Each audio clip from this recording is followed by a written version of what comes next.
Good morning every students, कैसे हैं आप लोग। उम्मीद करता हूं मस्त होंगे। आपकी पढ़ाई भी एकदम से मस्त चल रही होगी। जैसा कि आप लोगों को पता है, हम हर रोज आपके लिए लेके आते हैं बहुत ही शानदार current affairs with static GK. जी हाँ, हम आपको कराते हैं साथ ही साथ करंट के जीएस और जीके को भी कंप्लीट रूप से तैयार। एक क्लास है ना, ये एक मात्र क्लास नहीं है, इसमें जीएस जीके का भी क्या होता है, भंडार होता है। तो बिना कुछ टाइम वेस्ट किए हुए विभिन्न एग्जामों के लिए ये इंपोर्टेंट होती है, चाहे वो exam UP police, Delhi police, state, मतलब इस पुलिस में यूपीएसआई वगैरह सबको कवर कराते हैं, रेलवे वगैरह, एसएससी वगैरह के एग्जाम, स्टेट पीसीएस के एग्जाम भी कवर कराते हैं। पहला क्वेश्चन आपके सामने बहुत ही इंपोर्टेंट क्वेश्चन है बच्चों, यह हाल ही में चर्चा में रहा नेगलेरिया फाउलेरी। बहुत इंपोर्टेंट है, ध्यान रखना कौन सा है, नेगलेरिया फाउलेरी।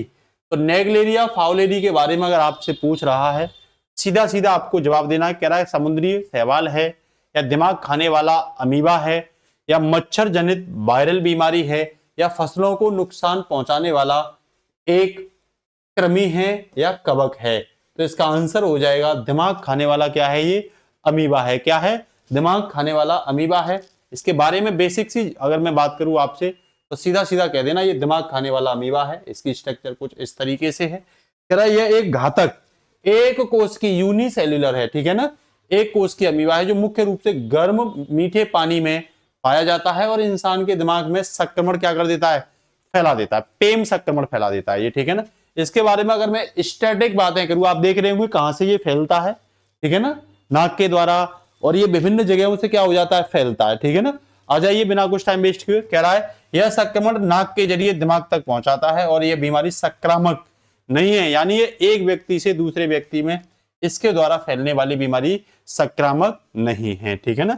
इसके साथ ही नेक्स्ट क्वेश्चन है, हाल ही में नारकोटिक्स कंट्रोल ब्यूरो द्वारा चलाए गए ऑपरेशन व्हाइट स्ट्रोक का मुख्य उद्देश्य क्या है।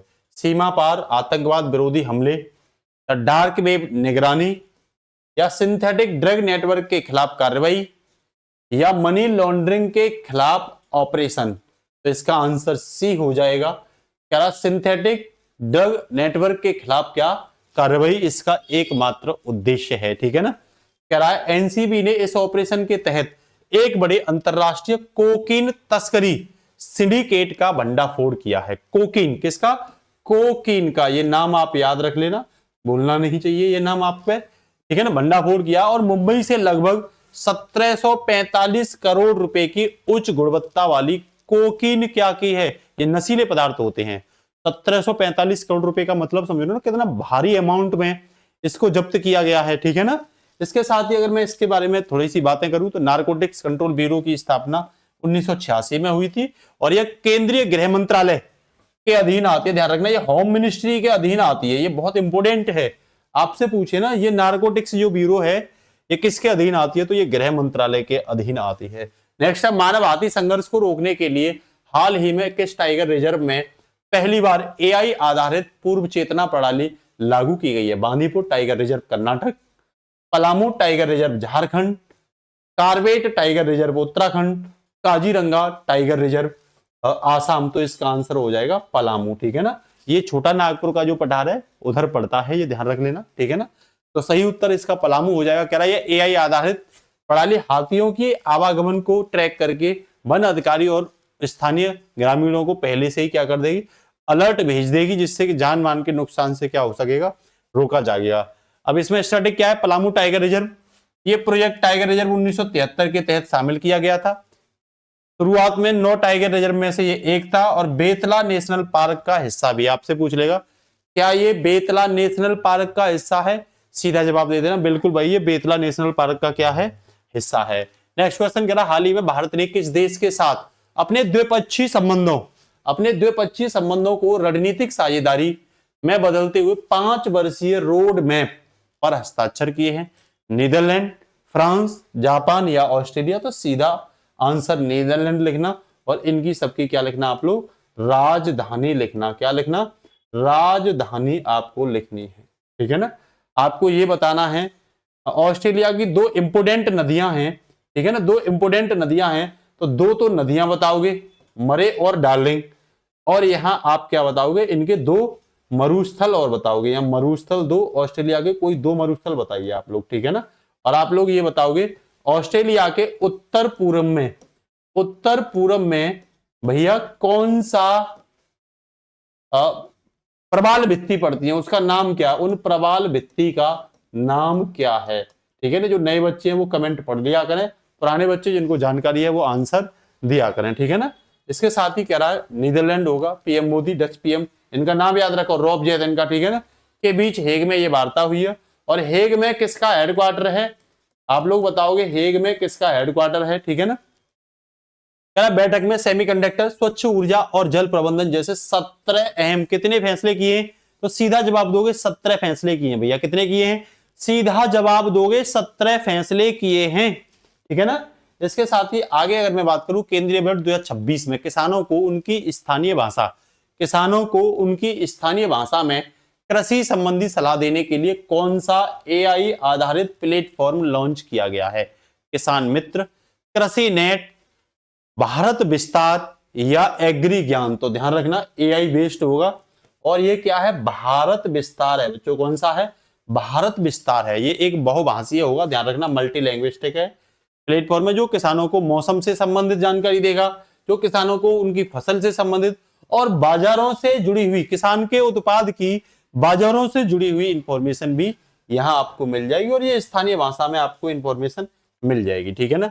बजट 2026 के तहत कृषि क्षेत्र में नारियल, काजू और कोको जैसी उच्च मूल्य वाली फसलों को बढ़ावा देने पर भी विशेष जोर दिया गया। ध्यान रखना, नारियल, काजू और कोको, कौन सी, नारियल, काजू और कोको। अगला क्वेश्चन है, मकाऊ में आयोजित 11वें सांडा विश्व कप में भारतीय वुशु टीम ने कुल कितने पदक जीते, 3 पदक, 5 पदक, 10 पदक या 7 पदक। तो सीधा सीधा आप आंसर 5 पदक की ओर लगा देना। शानदार प्रदर्शन करते हुए भारतीय वुशु टीम ने इस प्रतिष्ठित टूर्नामेंट में 2 स्वर्ण जीते हैं, 1 रजत जीता है और 2 कांस्य जीते हैं, ठीक है ना। पूछ रहा है सांडा, ये वुशु नामक पारंपरिक चीनी आर्ट का एक प्रमुख मुकाबला रूप है। सांडा ध्यान रखना चीनी आर्ट का। मकाऊ चीन का एक विशेष क्या है, ये प्रशासनिक क्षेत्र भी है, जिसे सार भी कहते हैं, ध्यान रख लेना आप लोग, ठीक है ना। नेक्स्ट क्वेश्चन आपके सामने है, पत्रकारिता और साहित्य के क्षेत्र में दिए जाने वाला प्रतिष्ठित पुलित्जर पुरस्कार, बहुत इंपोर्टेंट है ये, से किस भारतीय पत्रकार को सम्मानित किया गया है। पहले तो आपसे पूछ लेगा किस क्षेत्र में दिया जाता है और किस भारतीय को सम्मान किया, रवीश कुमार और बरखा दत्ता, सिद्धार्थ वरदराजन और राजदीप सरदेसाई, आनंद आर के और सुपर्णा शर्मा, सुधीर चौधरी और श्वेता। पहले तो किसके लिए दिया जाता है, तो ये पत्रकारिता के क्षेत्र में दिया जाता है। किसको दिया गया, आनंद आर के और सुपर्णा शर्मा को दिया गया है, याद रखना। किसके द्वारा दिया जाता है, तो ये कोलंबिया यूनिवर्सिटी के द्वारा दिया जाता है, यूएसए में पढ़ती है, द्वारा संचालित। इस पुरस्कार को पत्रकारिता जगत का सबसे बड़ा सम्मान पुरस्कार कहते हैं। इस वर्ष 2 भारतीय पत्रकारों ने अपनी उत्कृष्ट रिपोर्टिंग के लिए ये पुरस्कार क्या किया है, जीता है, ठीक है ना। वहीं अगर मैं बेसिक सी बात करूं तो पुलित्जर पुरस्कार की शुरुआत वर्ष 1917 में हुई। जोसेफ पुलित्जर की वसीयत के आधार पर इसकी क्या की गई थी, शुरुआत कब, 1917। ये डेट आप कभी भूलोगे नहीं, ठीक है ना, क्योंकि ये आपके लिए क्या है, बेहद इंपोर्टेंट डेट बनती है ये, ठीक है ना। तो इसीलिए आप इस डेट को भूलोगे नहीं। नेक्स्ट क्वेश्चन आपके सामने है, हाल ही में राष्ट्रपति द्वारा जारी अध्यादेश के अनुसार भारत के सर्वोच्च न्यायालय में मुख्य न्यायाधीश को छोड़ करके, मुख्य न्यायाधीश को छोड़ देना, न्यायाधीशों की नई स्वीकृति संख्या कितनी कर दी गई है, 33, 34, 37 या 38। देखो कुल न्यायाधीश अगर आपसे पूछता कुल कितने न्यायाधीश हैं, तो आप सीधा सीधा कहना 37 तो अन्य न्यायाधीश हैं और 1 मुख्य न्यायाधीश है, ठीक है ना। सुप्रीम कोर्ट में किसकी बात कर रहा हूं मैं, सुप्रीम कोर्ट की बात कर रहा हूं बच्चों, सुप्रीम कोर्ट की मैं बात कर रहा हूं आपसे, ठीक है ना। ये तो अन्य न्यायाधीश में आते हैं सुप्रीम कोर्ट में, और ये मुख्य न्यायाधीश है। तो कुल संख्या 38 है, लेकिन वो कह रहा मुख्य न्यायाधीश को छोड़ करके कितनी है, तो मुख्य न्यायाधीश को छोड़ करके संख्या कितनी है, 37 है। तो इसे आप कतई भी गलत नहीं करोगे, ठीक है ना। तो इसमें अगर मैं आपसे बात करूं तो कहते ना सुप्रीम कोर्ट संशोधन अध्यादेश 2026 जारी किया गया है, और इसके तहत सीजीआई को छोड़ करके अन्य जजों की संख्या 33 से बढ़ा करके कितने से, ये भी पूछ लेगा। पहले 33 थी, अब कितनी कर दी है, 37 कर दी है। पहले 34 थी कुल, और अब कितनी कर दी है, 38 कर दी है, ठीक है ना। तो पहले 33 + 1 था, आज कर दिया है इस विधेयक के तहत 37 + 1 मतलब 138 कर दिया गया है। क्या संविधान के अनुच्छेद 124 में सर्वोच्च न्यायालय के गठन का प्रावधान है। संसद को कानून बनाकर जजों की संख्या बढ़ाने का प्रावधान आपसे पूछ लेगा 124 में। हालांकि सुप्रीम कोर्ट के बारे में जानकारी आर्टिकल 124 से लेकर के 147 तक है, जिसमें सुप्रीम कोर्ट और उसकी शक्तियों के बारे में क्या दिया गया है, विवरण दिया गया। मैं आपसे बस ये क्वेश्चन पूछूंगा नए बच्चों से कि भाई ये बताइए तदर्थ न्यायाधीश किस आर्टिकल में है, तदर्थ न्यायाधीश किस आर्टिकल में है। और आप ये बताओगे भारत के पहले सीजेआई कौन है, मुख्य न्यायाधीश कौन है, पहले सीजेआई।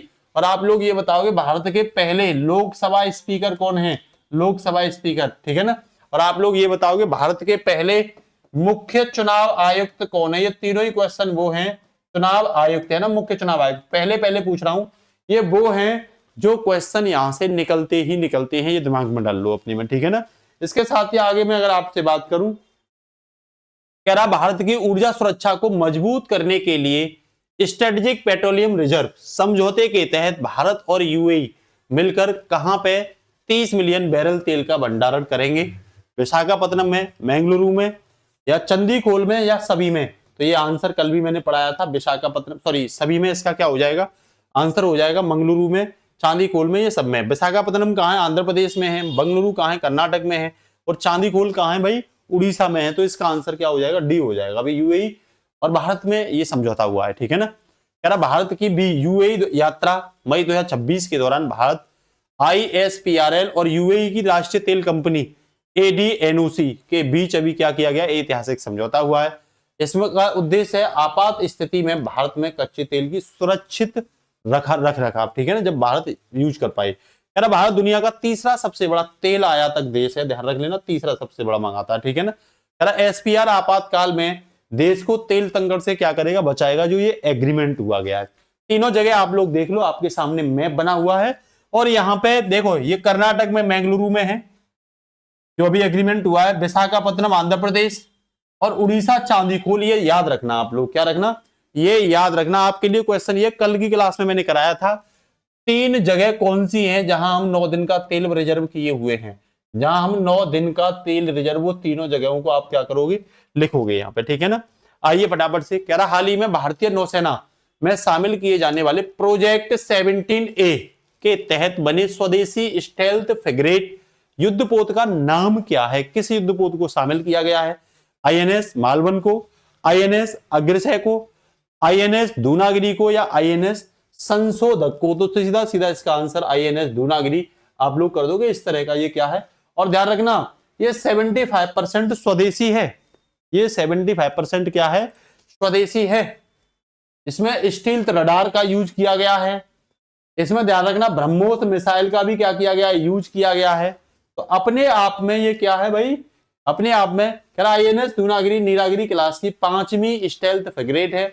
इसे गार्डर रीच शिपयार्ड कोलकाता द्वारा बनाया गया है और इसमें 75% स्वदेशी सामग्री का क्या किया गया है, इस्तेमाल किया गया है। धीरे धीरे भारत जो है ना इन चीजों को बनाने की ओर क्या हो रहा है भाई, अग्रसर हो रहा है धीरे धीरे, ठीक है ना।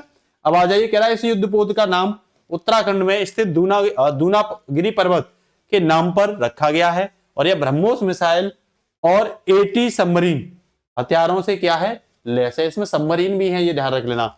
ये बैलिस्टिक मिसाइल, सबमरीन और स्टील फ्रिगेट, ये इस तरह के हथियारों से क्या पूर्त है, लैस है, ठीक है ना। कह रहा हाल ही में किस देश से लगभग 200 साल पुरानी चोल काल की अनाई मंगलम तामपत्र भारत वापस लाई गई है। ब्रिटेन से, नीदरलैंड से, फ्रांस से। देखो इस तरीके से ये तांबे की बनी हुई है और ये चोल वंश की है। किसकी है, चोल वंश की।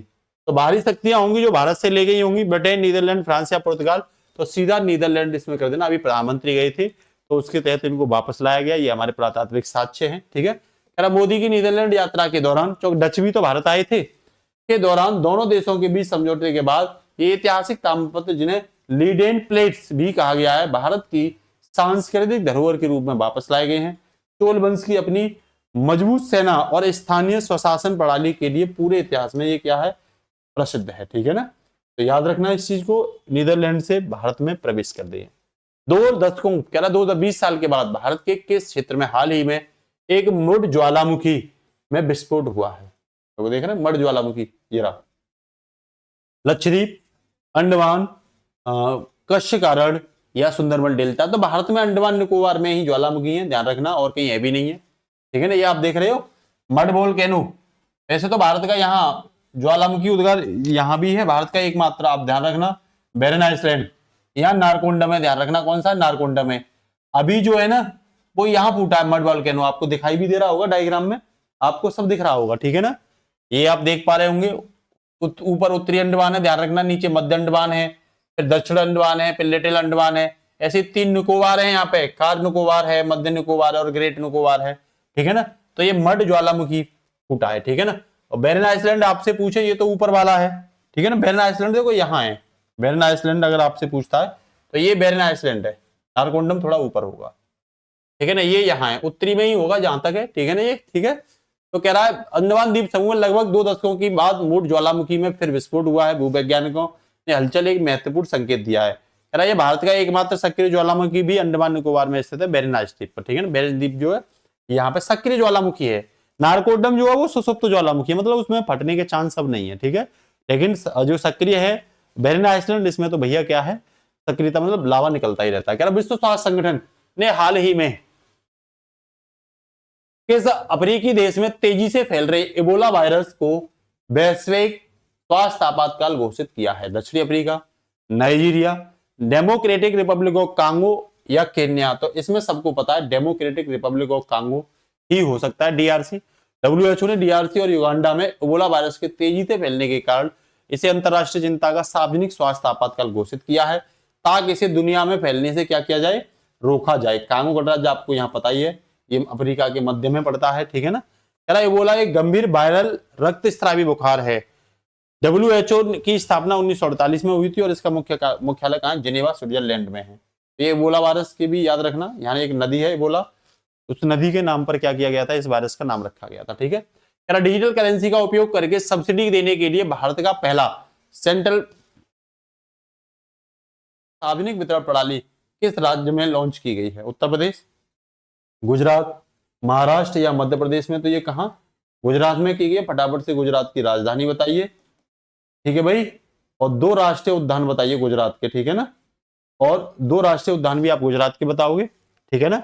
और गुजरातपुर में परमाणु संयंत्र कौन सा है, परमाणु ऊर्जा संयंत्र कौन सा है, ये भी बताओगे आप लोग, ठीक है ना। जैसे काकरापारा कहाँ है, महाराष्ट्र में, तो ऐसे गुजरात का कौन सा, तारापुर है या काकरापारा, ये बताना आप लोग, है ना। महाराष्ट्र का, ये राजस्थान का कहाँ का है, ये भी आप लोग बताओगे। गुजरात सरकार ने खास सब्सिडी को सीधे और पारदर्शी तरीके से पहुंचाने के लिए आरबीआई द्वारा अधिकृत सीबीडीसी ई रुपया आधारित भारत का पहला पीडीएस सिस्टम लॉन्च किया है। ध्यान रखना, सीबीडीएस जो है रिजर्व बैंक ऑफ इंडिया द्वारा जारी किया गया है। यह लीगल टेंडर है, डिजिटल रुपया है, यह ब्लॉकचेन तकनीक पर क्या है, आधारित है, ये भी आप ध्यान रखना, ठीक है ना। ये इस तरीके का है।